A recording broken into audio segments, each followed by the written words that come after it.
What's going on, everybody? Love and Bravo here, guys. I wanted to make this video kind of to help a lot of our transition veterans out there, in finding a career or a new job into something in a company that they really are gonna want to be part of for a long period of time.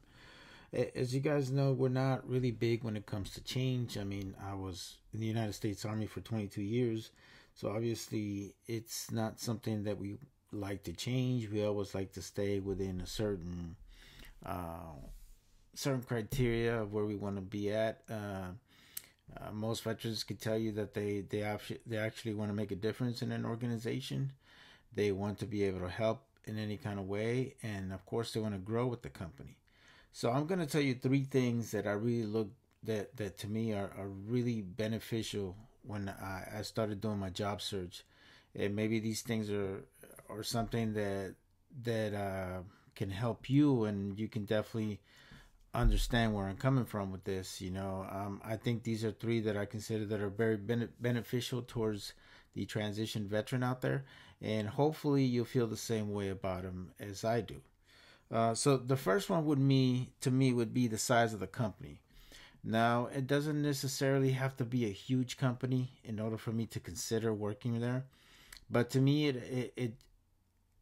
when I say the size of the company, it talks about more than just the amount of people that work there, but more about is this a big company? Is this a company where they have good benefits? They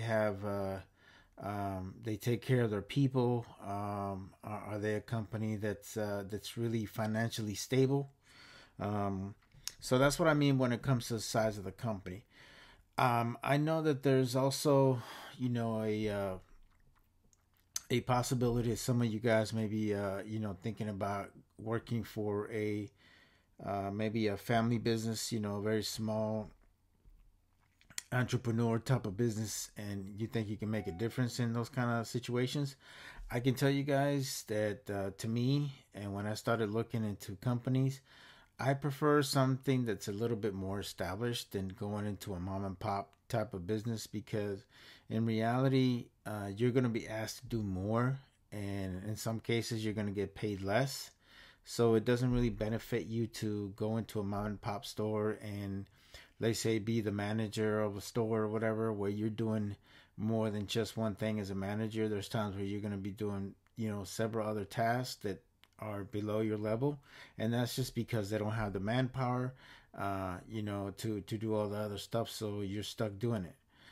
So that's the reason why I don't like mom and pop type of companies. That's to me, it's just in the long run, I feel like you're working yourself even harder. And of course, I mean, after you transitioning out of the military, the last thing you want to do is be killing yourself like you did in the military. For all you guys have been in the military for a long time, you guys know how hard it is for us to be in the military. There's a lot of long days. There's a lot of high stress that was involved. So that's really the last thing you really want to get yourself into. I would always tell you, get yourself into an established company, one that has good financial backing, and one that has good benefits, because that's really what we all want. We want to, I mean, I understand that a lot of you guys are going to have benefits, especially those that retire from the military. But at the same time, you always want to have that backup, just to be able to get more coverage if God forbid, something happens to you or your family.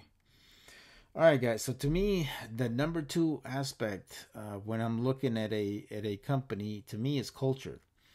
Culture is a huge thing, because we all know how it is to be in a unit or in a military unit where people are backstabbing each other, or where you just don't feel it becomes a hostile environment, or you are in a hostile environment and you just are not really happy there. You don't want to be there, and there's instances that happen to a lot of us in the military, where we go into a unit that maybe it wasn't the greatest, and you try to grow and make it better, and improve it as much as you can, but sometimes that's a daily struggle.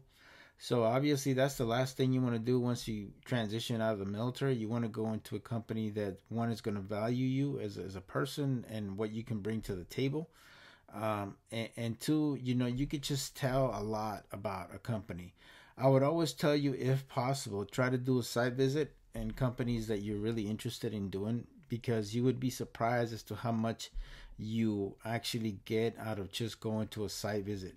Because you stop and think about it, a lot of us in the military are really big in and looking at body language and looking at things, how they do things, you know. And whenever you do a site visit, and if they allow you to do a site visit, depending on the type of job that you're applying for, you know, if you can do a site visit, try to do one as much as you can. Try to learn as much as you can about the company, because to me, the culture is a huge thing. I would tell you wholeheartedly to make sure you read a lot of the reviews on Glassdoor, Indeed, or any other resources. And I understand that a lot of these are sometimes biased towards people that, you know, that might be disgruntled employees, and they're trying to, you know, make the company look bad. But I think most of you are very smart young men and women and can figure out what is a good review and what is not. Of course, we have a tendency, I have a tendency of looking at reviews based on their merit, and that's how I kind of determine what type of culture that there is there. Now, I can understand a lot of you guys want to, you know, be lured in for the money, but in the long run, you also have to look at the major factor. Why are they paying you so much? Is it because they really benefit you, or is it because they need someone in that position? And sometimes the only way you can get certain people in there is by throwing more money at them. But at the same time, they still have the same issues. You know what I'm saying? So take a look at the culture, take a look at how things work in that company, learn as much as you can about that company, look at a lot of the reviews out there online.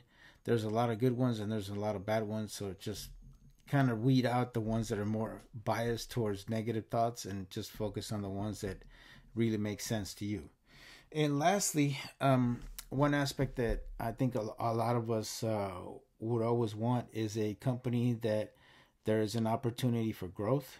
You know, I think a lot of us, especially in the military, we're all very ambitious because, you know, when we get to a certain rank, we're looking at how do we get to the next step? How do we get to the next aspect of our promotion side, and making sure that we're doing everything we can to better our careers.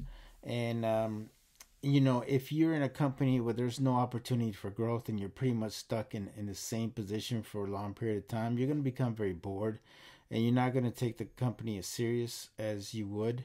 And so this is the reason why you wanna definitely pick a company that has opportunities for growth and can definitely help you expand your way of thinking and be able to, you know, apply for other jobs within the company that can, you know, that you feel that you're able to take those responsibilities. So I hope you guys got something out of this, guys. Like I tell you, to me, it's just three simple things that I think are very, very crucial to your job hunting. You know, let me recap real quick. So to me, is the size of the company, and when I say size of the company, I talk about the financial aspects. Is this a company that's financially stable? Is it a company that has a what they do? Is it something that's always going to be around?